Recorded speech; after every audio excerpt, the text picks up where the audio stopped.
The topics and opinions expressed on the following show are solely those of the hosts and their guests and not those of W4WN Radio, its employees, or affiliates. We make no recommendations or endorsements for radio show programs, services, or products mentioned on air or on our web. No liability, explicit or implied, shall be extended to W4WN Radio, its employees, or affiliates. Any questions or comments should be directed to those show hosts. Thank you for choosing W4WN Radio. This is Beyond Confidence with your host, Divya Parekh. Do you want to live a more fulfilling life?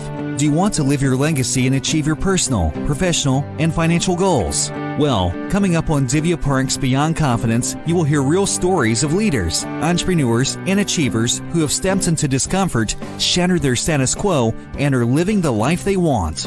You will learn how relationships are the key to achieving your aspirations and financial goals. Moving your career or business forward does not have to happen at the expense of your personal or family life, or vice versa. Learn more at www.divyaparekh.com, and you can connect with Divya at contact@divyaparekh.com. This is Beyond Confidence, and now here's your host, Divya Parekh. Good morning, folks. So excited to be here with you. And I want to share with you super exciting news. Just recently, I was checking on my book, Expert to Influencer, and it was in top 15 books after 2.5 years. And it's all because of you. Thank you for getting my books.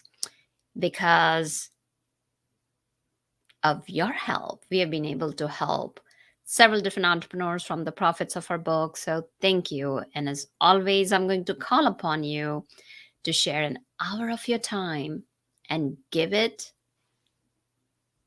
without any conditions to someone. 1 hour of support to somebody. Do that and help somebody out every month. And folks, today we are bringing on a very special guest, Joanne Hurley, a lawyer and an author. Good morning. Good morning, Joanne. And how are you this morning? I'm doing great. Really nice weather here and looking forward to talking. Lovely. So, Joanne, I have shared something with you in the chat, so just kind of check that out. And folks, I was just sharing with Joanne that we will be talking with her about her life today. So, Joanne, can you share with us an incident from your childhood where you remember something fun or somebody left an indelible mark on you or a memory that stands out? I think there's two people that left an indelible mark. One, my next door neighbor, Aunt Lorna. Not really an aunt, but as some people become really important to a little girl. She was from England. And I think that opened up my world to there was another country out there. At 8 or 9, you don't know that. And she shared with me Winnie the Pooh. She shared with me National Geographics. Really just made an impact, too small of a word. She was a wonderful, warm, loving woman. The other person would be my mom. My mom had 7 kids and just a very warm, wonderful person, came from Spain when she was 5, had to learn English, but her lesson to me has lasted all my life. And that is that you've got to do your best. And how she said it to me was, you've got to do your best. That's what your dad and I expect. And if you don't do well at something, that's okay, because that just means it's not something that's in your talents. So don't worry about that. Just do your best, and most of the time you'll be fine.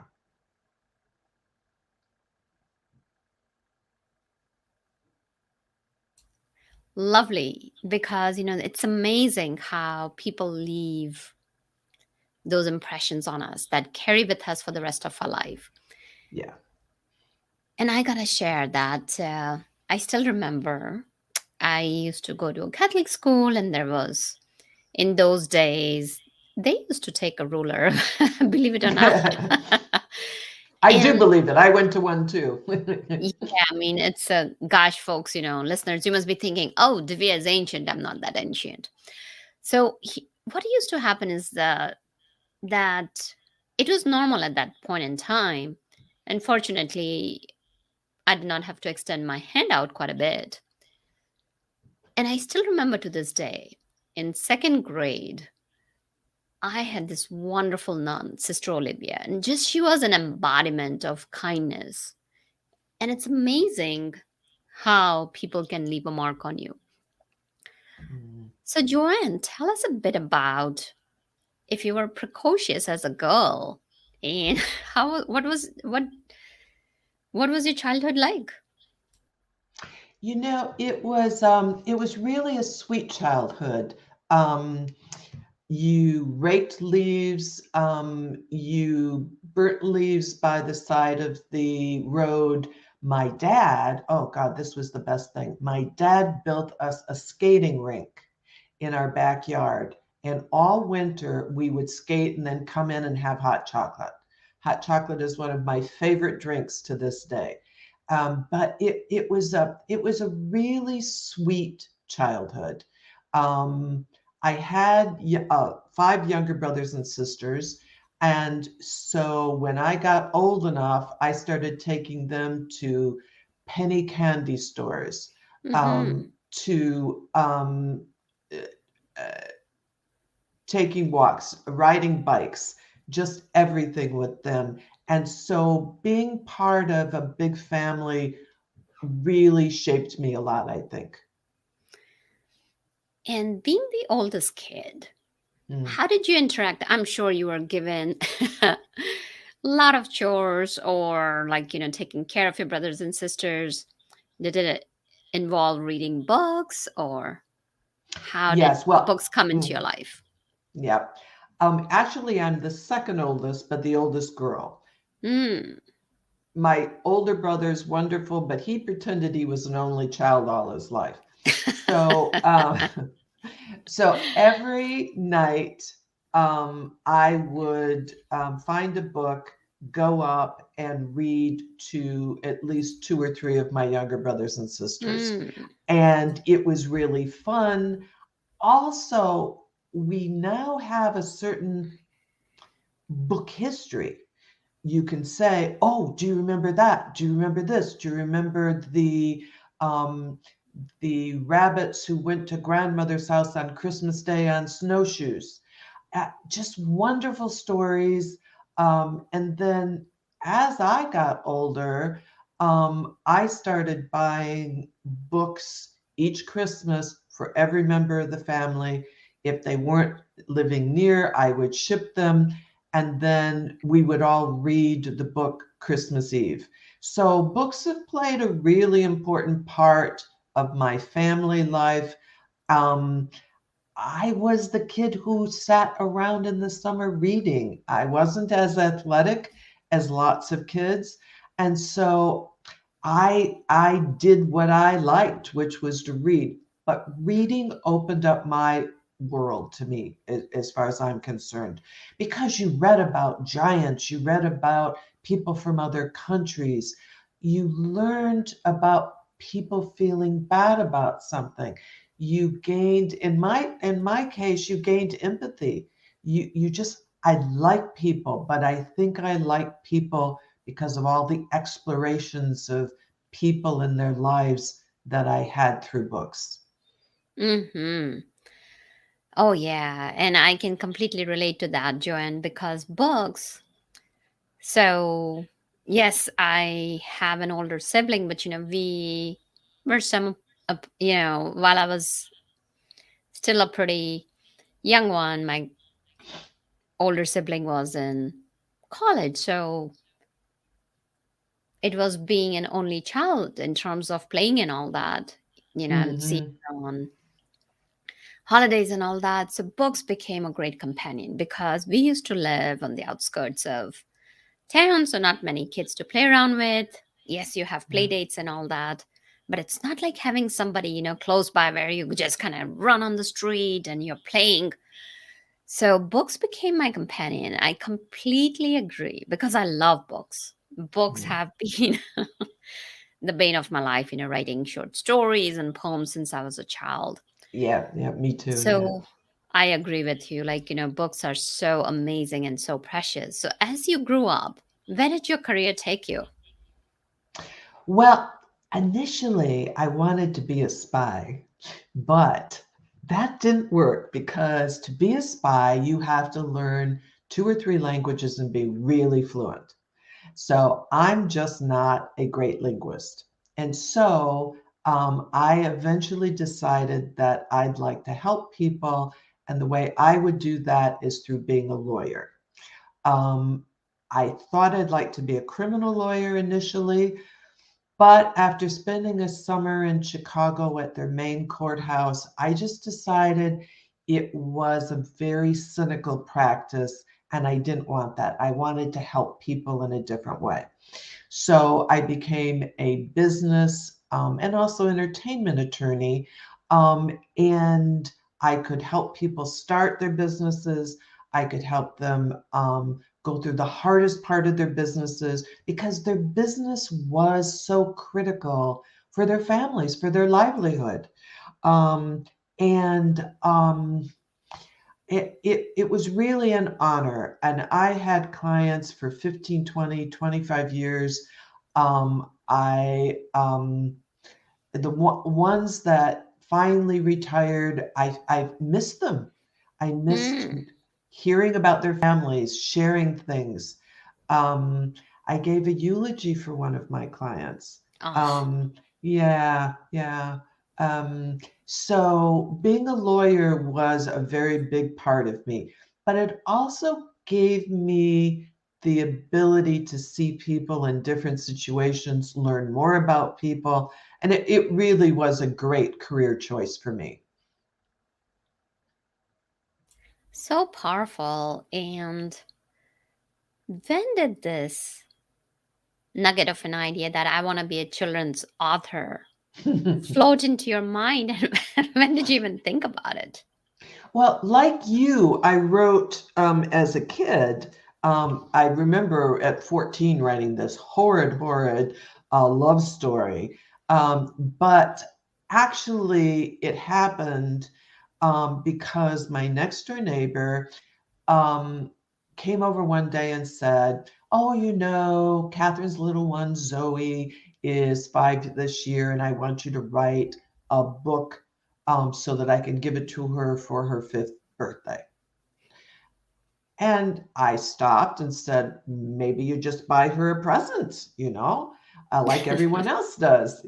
And he said, "No, no, I know you can do this. You Mm. like to write. You're good with people. You can do this."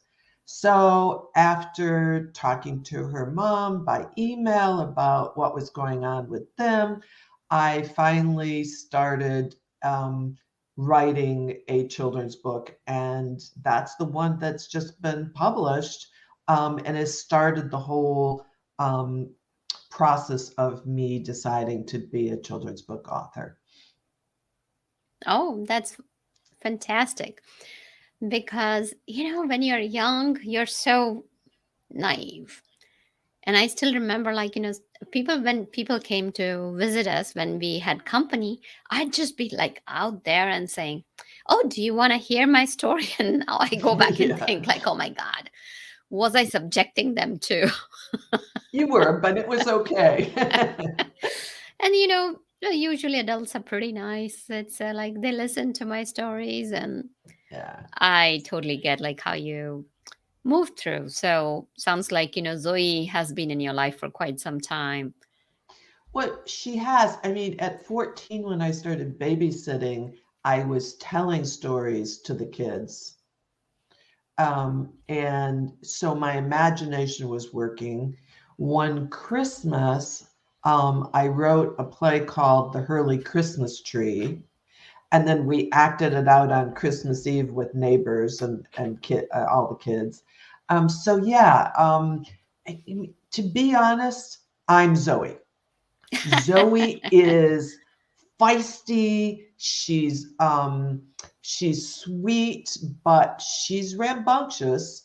At home growing up, we used to chase my mom around with the shaving cream can, trying to squirt her and stuff. And that's a Zoe thing. She would do that kind of thing. So yes, Zoe has been around for a long time. Mm-hmm. So you did share with us about you being a lawyer for quite some time. And of course, as a lawyer, you got to write contracts Yeah. for businesses. And that is more stoic and boring, more factual, more details. You got to keep everything into account, looking Yeah. at different parties, how it plays out. So how did that impact your writing? I think my editors would tell you that I repeat things. In law, you say something and then you say it again a different way just to make sure that everybody understands. And because the most important thing is for people to understand. So that's one thing that's really affected my writing. But you get used to trying to write effectively. And when you're writing effectively, you're thinking about word order. Do you start with a preposition? Do you start with a strong subject? What are you doing? So you're really wordsmithing all the time. So I just had to take my more creative side, play with it, and then I used my lawyer side to edit it. And so it's really a good combination. Mm-hmm. That's interesting. And I know lawyers look for solutions for problems. And how did that play out? Well, while I first thought about the story and the stories that I would write as being just fun, wacky stories. I mean, the first one I wrote, which it started with the witch's spell. I sat across from my office in a little funny Mediterranean restaurant and wrote and laughed, had no idea where I was going, not scripted, not charted, nothing. It was just like, oh, that's fun. And then I'd be typing or I'd be writing. And so it just it progressed differently than being a lawyer. It progressed as being fun, but then I started thinking about I wanted kids to think about the kids in the story, because I think that somehow people have gotten away from some of the things our parents have taught us. Be kind to people, don't say anything nasty to people, don't say anything you wouldn't want someone to say to you. So empathy seems to have dried up a bit. Maybe as we become a little bit more technical, we forget about the people side. And so I went from a fun, wacky story to showing the things that my mom taught me, frankly. Being kind to neighbors, greeting neighbors when they moved in, all of those kinds of things. And so it really progressed there. I wanted kids to think about what the kids in the stories were doing. I set up questions at the end of each chapter to sort of promote that. Then I started realizing that the kids in the story and the other characters, the adult characters, were showing really nice traits in a funny way. They were being responsible, and so I developed that out a little bit. Then I realized, well, parents' most special time with kids often is that reading time at the end of the night.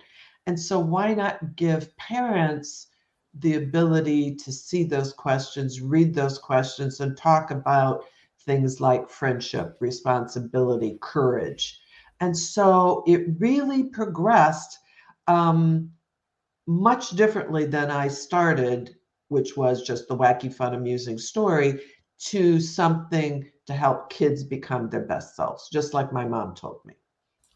Yeah, definitely. And here's the thing, to be, we are all human beings, so to speak, Homo sapiens. We know that. But being a human can be hard.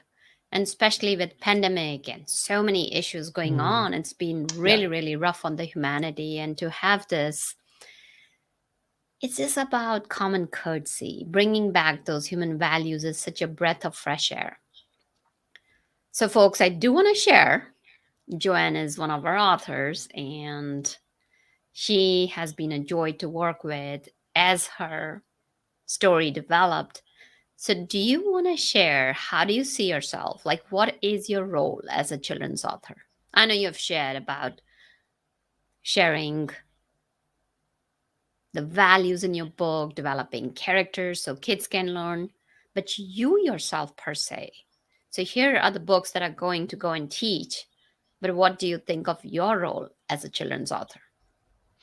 I think that children's authors can either have fun and write great stories, or they can take one more step and be part of helping kids become their best selves, helping parents proactively parent. I talk to a lot of parents about their parenting styles, Hmm.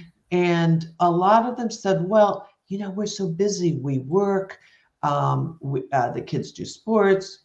We've got to put dinner on the table when we come home, and so we only deal with issues when something comes up. The school sends home a notice, or the something bad happens. The kids fail, but other parents said, no, no, no. Parenting is every day. And yes, that makes it harder, but you've got to raise topics as they come up. So the way I look at how my writing has transitioned, it's really to have a part of the parenting process where I give issues in the stories for the parents to talk about. At one point, Zoe's bossy. She's a strong character, but she gets bossy with her friends. And one of the questions is, are you bossy with your friends too? Parents have said that has ended up in really great conversations about friendship with their kids. So I've really, maybe it's not surprising that someone who's a lawyer who's worked with people and seen people grow businesses, but grow their personalities, wants to see the same thing for kids, especially as to values and moral code. I mean, I once raced upstairs, banged on the door of a neighboring apartment in Chicago when smoke was coming out of the door. And other people I was with were all on the ground saying, come down here. My instinct, my moral code, which I never developed, it was just there, said, no, it's my job to help. And so I want to help kids develop how they think, what's Hmm. important to them. And that is such a powerful message. So, I know your books are for both boys and girls, and Yes. you did mention in our conversation today that you are Zoe. So let's kind of bring the conversation to little girls.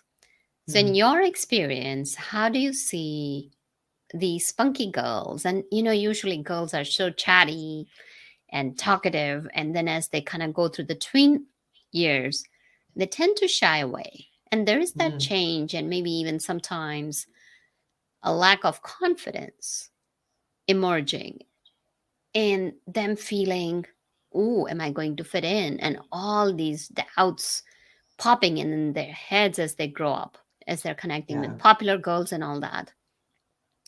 So share, and you have shared with me your ideas about it. So share your ideas about it, and what role do your books play in building confidence? I think that I'll give you one story of somebody that I met, 15-year-old in France where I was living. Um, really bright little girl.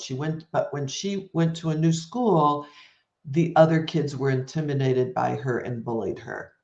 And that was extremely painful for her. She drew back internally, didn't talk a lot, and finally has worked her way through it, because she learned that she didn't do anything wrong and therefore she could only be herself. I questioned that in myself over the years. And so for me, little girls have this problem sometimes of being told who they're supposed to be.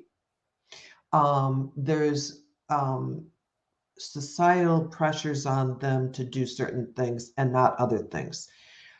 My goal is to have girls see any of the characters in my books and say, oh, well, but if she could do that, I could do that. And my books are sort of divided between fantasy things and real things happening. So in the first book, the little girl moves to a new town, and that's really hard for her. She has no friends. Um, and then a dream she had comes through. She learned that in that experience that dreams are kind of gilded sometimes, and then we have to show a lot of courage once we make those dreams happen. So basically, it's important for little girls to be as strong as they can become. I had a young French law student living with me, really bad family background. And she just was afraid. She just didn't know what she could do in life. And over about a 2-week period, I walked around making notes on my phone. What was confidence? How to get there? And it was a step by step. Believe in yourself. Only listen to yourself. Don't be influenced by other people. Just a step by step. And at the end of living with me, she moved on. She moved up. She's finished school. She's working in a law firm. She's so proud of herself. And I said to her so many times, you just have to believe in yourself. Mm-hmm. And for me, all my life, if I did my best, even if something didn't work well, I couldn't blame myself. I couldn't lack confidence because I'd done my best. I could forgive myself much more than parents who tell their kids they have to be perfect. So confidence and helping girls get there is a really important thing for me. And you're absolutely right. I mean, they're both boys and girls who sometimes face this challenge about Yeah. confidence, and that's where your books can be so effective. And I've heard you reference parents and a bit about parenting in this conversation. So let's say you mentioned earlier that, parents deal with situations only when they arise. Yeah. So there may be young parents, and yes, life is so busy, especially, sometimes the school may be closed, the school may be open, and the work has increased tremendously. So Yeah. as parents are going through this upheaval, what could they introduce in their kids' lives that will help them become strong human beings? I think that it really goes back to how probably you and I were raised. Um, it's that special one-on-one time with the parent. Mhm. Um, I learned how to cook from my mom. I was the baker for the family after about 12. But doing things with parents really makes a difference. And then doing fun things. Um, my character Zoe, when she and her family go on vacation, said, "Oh my God, I didn't know my parents could be so much fun." And so I think that introducing fun things. I know a wonderful family in England, two young kids. I think they're 5 and 7 now, and they took their kids off on nature walks almost every day. He's an artist. He would create castles for them. Um, forts in the living room with blankets going over chairs, having fun with your kids. Now, not everybody is as creative as that family. The nature walks or the walk around the neighborhood should be easy, but reading time should be something that's really easy to accomplish. 15, 20 minutes, it can be an hour. I've heard parents say, I think that's the rarest situation, but think about what's happening. You're spending good time and it's quiet time. It's time without the phone. It's time focused on one child, or if you have two or three, all of the children. It's bonding the siblings. It's just giving special time. Also, I've had parents talk about the fact that the books are more international than a lot of authors' books. I've traveled extensively. I've lived in France for over 6 years. And so I try to introduce a little different things. One parent said, "Oh, we don't usually talk about Africa or get to have a feeling about Africa and the States. I loved you talk about Morocco." Another woman um, said, "I'm Moroccan. I love that you talked about it." And so I opened up a dialogue with my kids about my being born in Morocco, what's Morocco, and set up activities around that. So Mm. I think it opens up the door once you see what reading does. It opens up your imagination as a parent to help you parent better. No, definitely powerful. So, share with us your book that you have recently published and a bit about your journey as an author.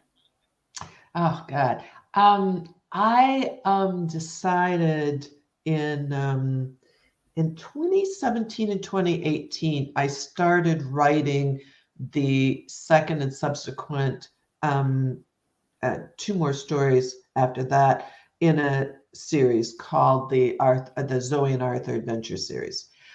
But I also wrote some stories about grief for kids. I wrote some Christmas stories. I wrote a story about called My Mother's an Immigrant, about my mom coming from Spain and how that impacted her family. So I started writing a lot. Then I decided, well, I'm not just going to do this for fun. I do things. I'm a serious person. I'm going to do a fun person, but a serious person. I'm going to get these published.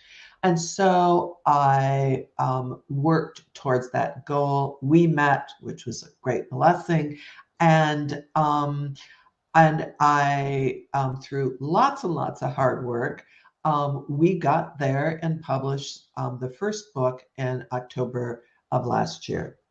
It started with The Witch's Spell. I use a phenomenal illustrator from Romania, Anca Celeru, and we're pretty old school in our illustrations. Yes, not all chapter books have illustrations.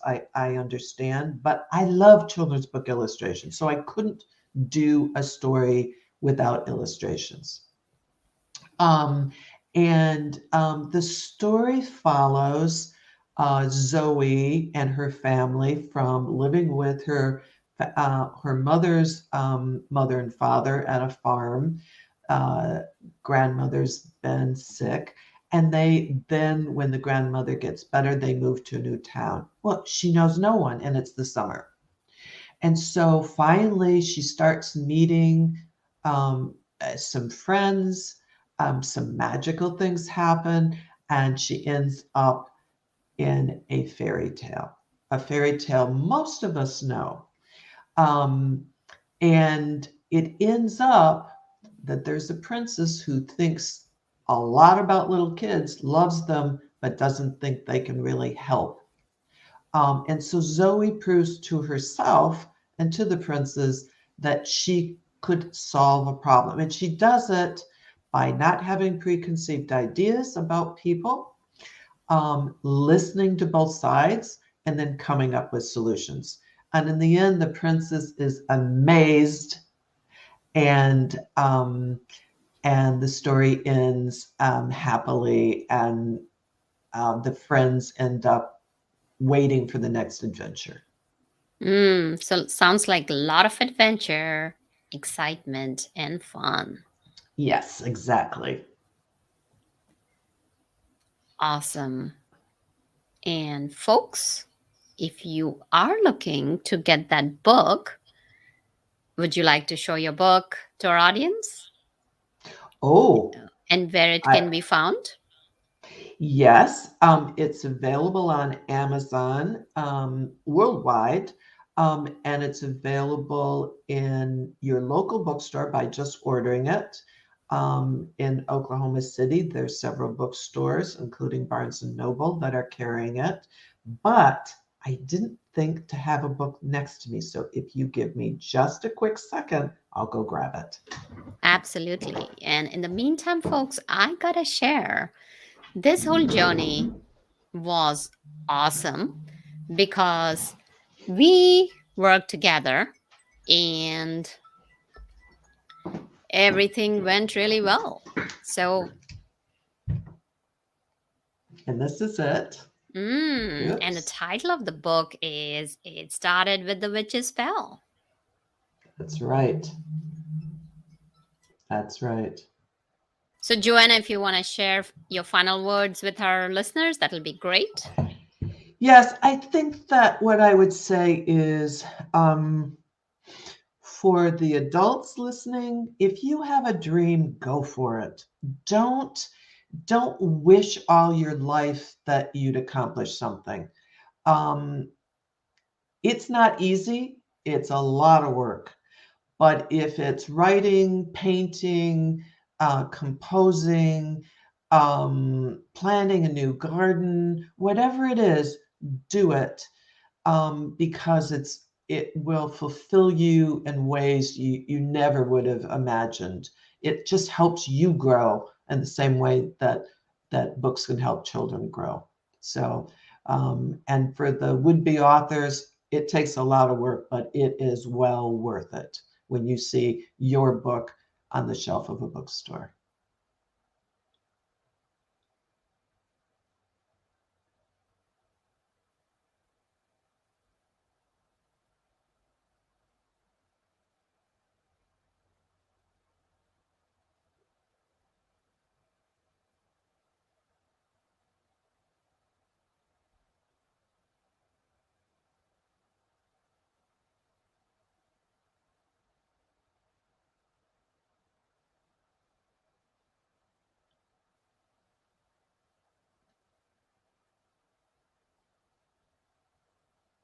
So once again, if you're looking for the book, well, I was born Joanne. I'm using Joanna for the book. And so it started with The Witch's Spell by Joanna Hurley, and easily ordered on Amazon, paperback, hardback, ebook for those of you who like that. So please go explore. I have another book coming out early this year, The Great Bednapping Mystery. So you can take a look at that very, very soon. And kids have said, when's the next story coming? So that's when it is. Well, thank you, Joanne, for joining us. And thank you, listeners, as always, for being part of our show, because without you, the show would not be possible. And I can tell you it will be fun, especially if you have kids and if you're our niece, to kind of get that story time with some snuggles and use it either as a gift or spending time with your own children. So reach out to us with any requests you may have. So thank you, Joanne, for joining us. Greatly appreciate you. Thank you, Divya. Yep, it was just a pleasure. Absolutely. And thank you, listeners. And thank you, Jason, for making this show possible. And we'll see you next time again. Take care. Bye for now. Bye. Thank you for being part of Beyond Confidence with your host, Divya Parekh. We hope you have learned more about how to start living the life you want. Each week on Beyond Confidence, you hear stories of real people who have experienced growth by overcoming their fears and building meaningful relationships. During Beyond Confidence, Divya Parekh shares what happened to her when she stepped out of her comfort zone to work directly with people across the globe. She not only coaches people how to form heart connections, but also transform relationships to mutually beneficial partnerships as they strive to live the life they want. If you are ready to live the life you want and leverage your strengths, learn more at www.divyaparekh.com. And you can connect with Divya at contact@divyaparekh.com. We look forward to you joining us next week.